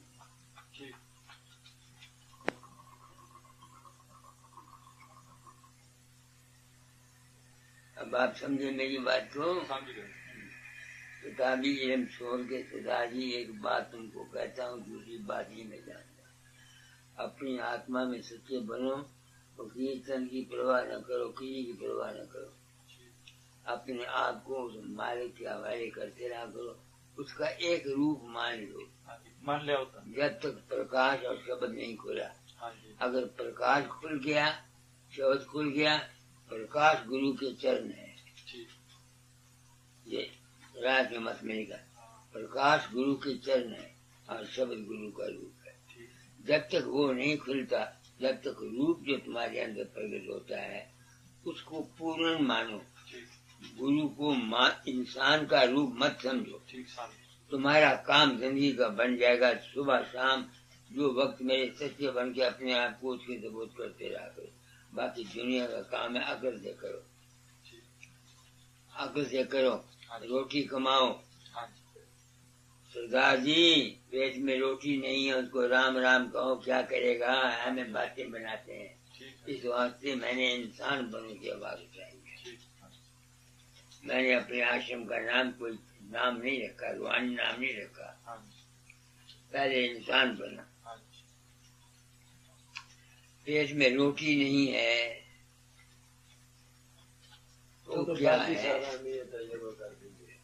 ਕਰ ਲਿਆ ਜੀ ਉਹ ਤਾਂ ਐਕਸਪੀਰੀਅੰਸ ਅਸੀਂ ਕਰ ਲਿਆ 22 और ਸਾਲ फिर ਹਜ਼ੂਰ ਇਹ ਤਾਂ ਮੈਨੂੰ ਐਕਸਪੀਰੀਅੰਸ ਹੋ ਗਈ ਆ ਜਿਹੜੀ ਤੁਸੀਂ ਗੱਲ ਕਹਿ ਰਹੇ ਹੋ ਨਾ ਇਹ ਦੇ ਨਾਲ ਐਕਸਪੀਰੀਅੰਸ ਆਲਰੇਡੀ ਇਹ ਹੋ ਗਈ ਆ ਕੋਈ ਇਹੋ ਜਿਹੀ ਗੱਲ ਆ 1.5 ਸਾਲ ਦੇ ਵਿੱਚ ਮੈਨੂੰ ਇਹ ਐਕਸਪੀਰੀਅੰਸ ਹੋ ਗਈ ਉਦੋਂ ਪਹਿਲਾਂ ਮੈਂ 10-15 ਸਾਲ ਪਾਗਲ ਹੋਇਆ ਰਿਹਾ आशी शर्मा को मैंने अपना नाम दर्ज किया अपने बाद ਵਿਲ में हाँ जी मेरे मैंने विल कर दिया ठीक है सेक्रेटरी हाँ, ये अब वो वहाँ मैं पिछली दफा गया था तो 2000 अंग्रेज इकट्ठे हुए ARE में हाँ, तो मैंने शर्मा को बोला मैंने कहा शर्मा बात सुन ले सब के सामने जितनी लड़कियां हैं अंग्रेजों की यहाँ तुमने सबको अपनी लड़कियां या बहनें या माएं समझना अगर तुम ये नहीं करोगे तो ये काम मत करना साफ कर दिया कोई लिहाज नहीं किया। अब मैं आया हूँ मैं क्या तुम्हारे बच्चे हैं तो खबरदार उसकी औरत भी थी मैंने कहा अब ये बूढ़ी हो चाहिए तुमने अब स्त्री और पुरुष बन के नहीं रहना मगर ये कानून तुम्हारे वास्ते नहीं है ये मेरे पास क्योंकि तुम्हारी उम्र 35 ईयर्स की है नहीं जी 29 है हाँ जी तुमने अभी दुनिया में रहना है स्त्री की इच्छा पर रहो हाँ देखो मैं तुमको सच्ची बात बताता हूँ कोई पाप नहीं हाँ औलाद पैदा करने के लिए सिर्फ स्त्री की इच्छा पर रहो आप समझते मेरा आपको कोई पाप नहीं है दूर ਜਦੋਂ ਦਾ ਮੈਂ ਤੁਹਾਨੂੰ ਮਿਲਿਆ ਲਾਈਨਾਂ ਬਦਲ ਗਈਆਂ ਇੱਕ ਮਹੀਨੇ ਚ बदलने एक ख्यालात के साथ बदल जाती है आ मैं ले क्या देख ले ये तो आ लाइन ले है। ये लाइन भी आ गई इंट्यूशन की ये लाइन इनकी यहाँ हो रही है ਇਹ ਵੀ ਇੰਟਿਊਸ਼ਨ ਕੀ ਹੋ ਗਈ ਹਾਂ ਤੁਸੀਂ ਕਿਰਪਾ ਰੱਖੋ ਇਹ ਜੀ ਜਰਾ ਬੁੱਝ ਜਾਂਦਾ देखो ਅੱਛਾ ਇੱਕ ਵਾਰ ਹੋਰ ਕਿਰਪਾ ਕਰਿਓ ਇਹ ਮਹੀਨਾ ਇੱਥੇ ਮੇਰੇ ਤੇ ਬਸ ਆਹ ਮੇਰੇ ਕੇ ਕਰੋ ਕਿ ਮੇਰਾ ਸਤਿਗੁਰੂ ਤੋਂ ਵਿਸ਼ਵਾਸ ਨਾ ਟੁੱਟੇ ਇਹ ਮੈਨੂੰ ਯਕੀਨ ਹੋ ਗਿਆ ਕਿ ਸਤਿਗੁਰੂ ਕੋਈ ਬੰਦਾ ਨਹੀਂ ਹੈ सतगुरु हर वक्त तुम्हारे साथ है ਹਾਂ ਇਹ ਮੈਨੂੰ ਪੱਕਾ ਵਿਸ਼ਵਾਸ ਹੋ तू ये समझ ले कि 24 घंटे वो तुम्हारा है और तुम उसके हो अरे गुरु नानक साहब के चेले होकर के तुमको इतना पता नहीं गुरु नानक साहब सौदा तोड़ने लगे उनको यकीन था कि वो मालिक के हैं सौदा तोड़ते हुए जब तेरा पर आए मैं तेरा सौदा तोड़ते गए मैं तेरा वो सौदा तोड़ना तो भूल गया वो ख्याल रहा मैं तेरा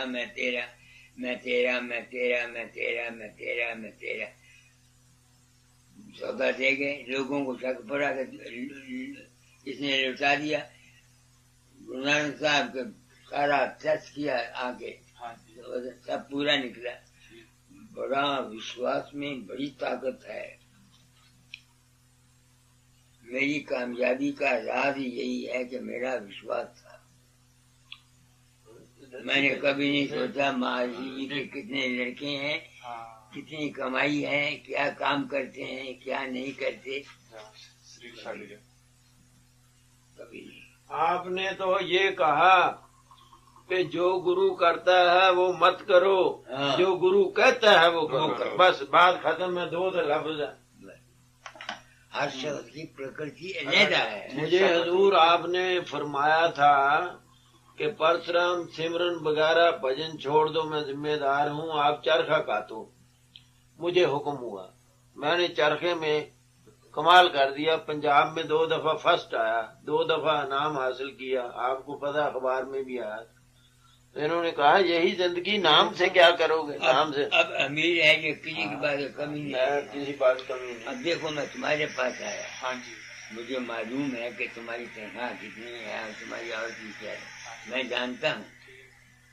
मैंने फौरन $25 इसको दे दिए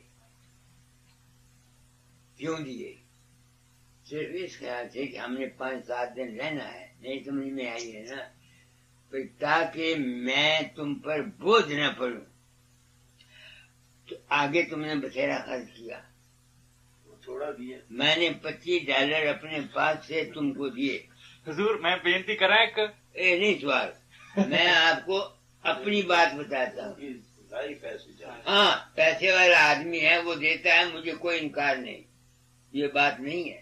आप कोई अमीर तो है नहीं कि आप अमीर हैं, आपके पास इतना पैसा है कि आप मेरे लिए आगे तुमने बहुत खर्च किया अपने जज्बे में आकर के। नहीं जी, सौदा कीता, सौदा ठग गया मैं बहुत बड़ा। और कुछ बात पूछेंगे हो तो पूछिए। ਤੁਸੀਂ ਪੁੱਛੀ ਮੈਂ ਤਾਂ ਗੱਲ ਤੇ ਗ੍ਰੰਥ ਸਾਹਿਬ ਜੀ ਲਿਖਿਆ ਗੁਰੂ ਕੋਟ ਪਧਾਰ ਦਾ ਇੱਕ ਨਾਮ ਦੇ ਕਣੀ स्वामी जी ने भी लिखा जे कोई शिष्य भजन सिमरन नहीं करता तो की संतां दी समर्था जी सचखंड जाते हैं तो धाम रूहानी खोजते हैं वो उस जीव को अपने जन्म पैर तो भी ले जाते हैं। ਗਿਆਨੀ ਜੀ ਸਵਾਲ ਕਰ ਰਹੇ ਮਹਾਰਾਜ ਇੱਕ ਕਿ ਗ੍ਰੰਥ ਸਾਹਿਬ ਦੇ ਵਿੱਚ ਇੱਕ ਤੁਕ ਆਉਂਦੀ ਆ, ਗੁਰਮੁਖ ਕੋਟ ਆਧਾਰ ਦਾ ਭਾਈ ਦੇ ਨਾਮੇ ਏਕ ਕਣੀ।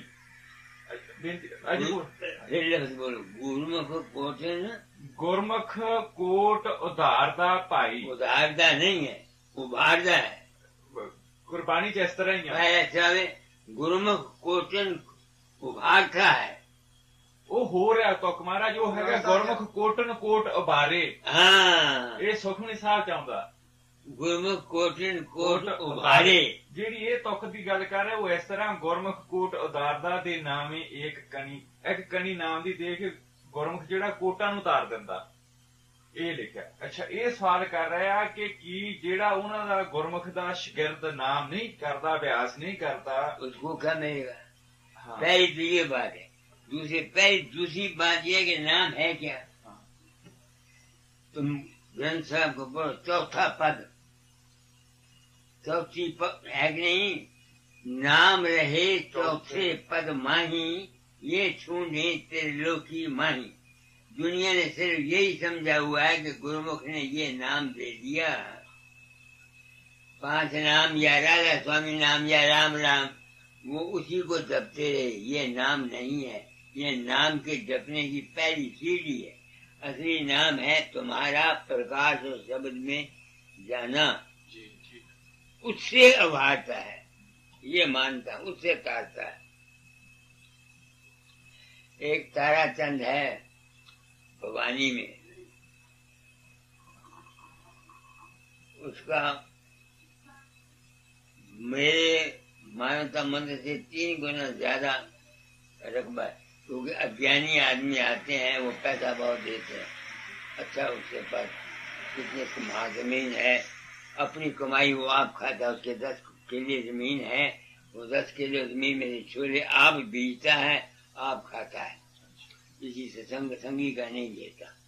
और मैंने ब्रह्मचारी है, मैंने कहा 3 महीने खामोश रहा करो, बरसात के अपने घर में बैठे, बोले मत करो, चुप मौन तारो। और किसी औरत को खैर बूढ़ी हो या जवान हो अपने कमरे में मत आने दो, क्योंकि वो यानी शादी से नहीं कराई, तुम्हारा काम चल जाएगा। उसके बड़े बड़े वजीर उसके शागिर्द हैं, हजारों आदमियों के, वो मेरे पास आया करता है, कुछ नहीं पड़ा हुआ, अपनी देहाती जुबान में कबीर के शब्द तंबूजे पर गाया करता है, सत्संग में सत्संग कराता है। आप समझते हैं ना? अब वो उसका पिछला कर्म था, उसने छोटी उम्र से इसको शौक था, तो उसको एक मेरा गुरु भाई था, उसने कहा था भाई मैं तो राधा स्वामी नाम तुमको दे देता हूँ, मगर अगर असली बात पूछो तो हमारे सबसे बड़ा भाई वकील चंद है, उसको मिलना। अच्छा, तो वो दिल्ली आया, मैंने सोचा कि अगर वकील चंद संत होगा तो मुझे अपनी जूठ देगा। तुम्हारा और पापा ये नहीं चलिया। अच्छा जी, वो अव्वल तो भीड़ बहुत थी जहरे पर, बड़ी मुश्किल से वो अंदर आया, सादा कपड़े से, मुझे क्या पता कौन है, यूं बैठ गया। मैं चाय पीने लगा, मैंने लोरा उसके हवाले कर दिया, 2 घूंट लेके उसको पी, उसका विश्वास बैठ गया। उसने मुझसे कहा कि मैं ये काम करना चाहता हूँ परमार्थ का और नाम का। मैंने कहा ये शर्तें हैं कि अपनी रोजी आप कमा के खाओ, अपनी रोजी आप कमा के खाओ, किसी सत्संगी का पैसा तुमने नहीं लेना, किसी और के पास तुम की तरफ नहीं देखना, तेरा काम चल जाएगा। अब उसका काम मुझसे भी ज्यादा चला हुआ है, मेरे काम से 3 गुना काम ज्यादा है। अपनी कितने कमा, उसकी जमीन 2 कुएं होते हैं और जो खारा पानी निकलता है वहाँ मीठा पानी निकलता है। गरीब आदमी जाते हैं, गायें गरीब जाती हैं, बूढ़े आदमी जाते हैं, उनको रोटी देता है, उनके काम करता है। अब समझो मेरा मतलब है, तो ये है कर्म पिछले जन्म के, इसके मैंने ये नहीं है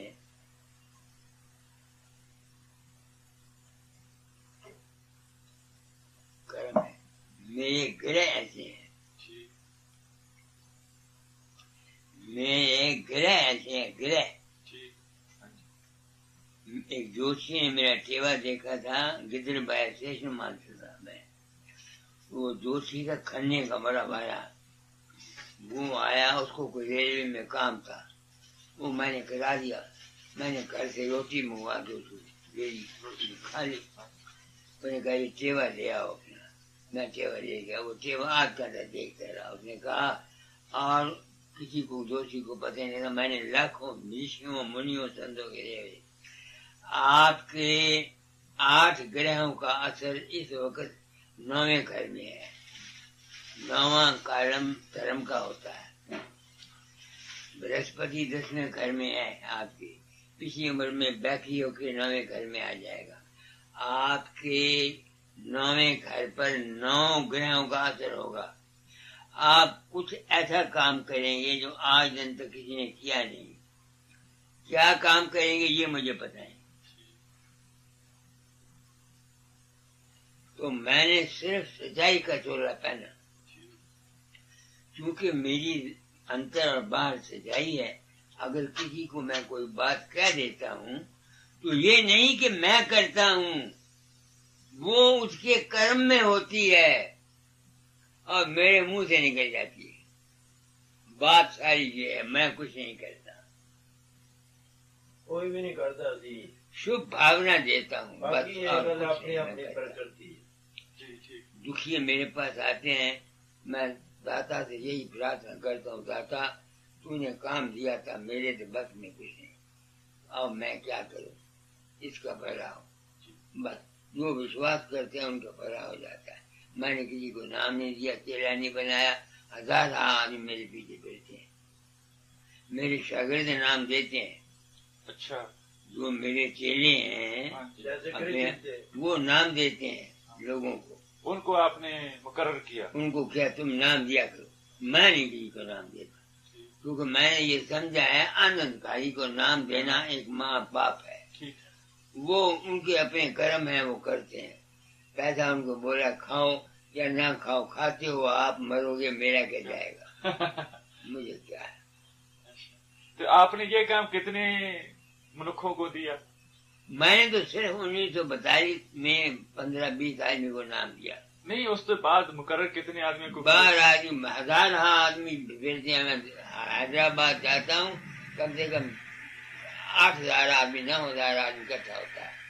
सारा जब बसंत पर मैं जाता हूँ, हैदराबाद में दोहरे पर सत्संग होता है, कम से कम 6-7 आदमी। और मेरे सत्संग में सिर्फ राधा स्वामी नहीं आते हजूर। जिम्मे कृष्ण था है ना आपका शिकायत, मैं शिकायत बनाया नहीं, ਤੁਹਾਡੇ ਤੋਂ ਉਹਨੇ फायदा बहुत उठाया सत्संग तो। उसने फायदा उठाया अपने जी विश्वास से। हाँ जी, मैं जानता हूँ। उसने मुझको लिखा कि मैंने एक साधु के नाम लिया था, कृष्ण मुझको लिखा, और कृष्ण मैंने उस साधु की 10,000 रुपया सेवा की, उसका बना दिया, कुटिया बना दी देहरादून में। हमें कुछ नहीं मिला। तो जब 10 साल के बाद मैं उसके पास गया तो उसने कहा तुम और तुम्हारी बीवी सन्यासी हो जाओ।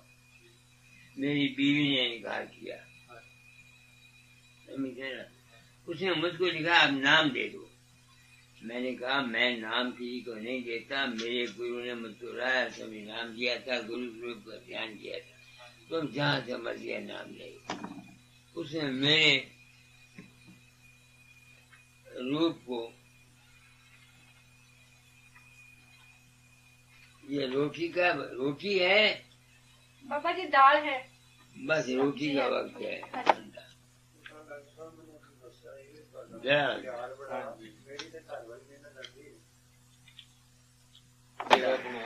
हाँ जी, जो कुछ मैंने समझा यही मानिए। हाँ जी, मेरी समझ में जो आया मैंने बताया। क्योंकि जो ग्रंथ साहब में लिखा हुआ उसको नहीं समझते। वो ही कहता हूँ, वो टेक छोड़नी चाहिए, उससे कोई फायदा नहीं। इसके मैं ये नहीं कि ग्रंथ साहब की टेक छोड़ गई, नहीं, इसका मतलब ग्रंथ साहब के शब्दों के अर्थ को समझने की कोशिश करनी चाहिए। यही बात, टेक के बगैर तो गुजारा नहीं है। नहीं, यही गल की जो मैं किया शुरू में सब कुछ एक होती है। गीता दा से हुण गीता जो मेरी भी जी मुताबिक जीवन कोशिश करी दी चलो ठीक टेक है भी जो गीता है ही है, बाकी कुछ नहीं। ये टेक जड़ी है छड़नी चाहिए है, हुण भी मैं कहना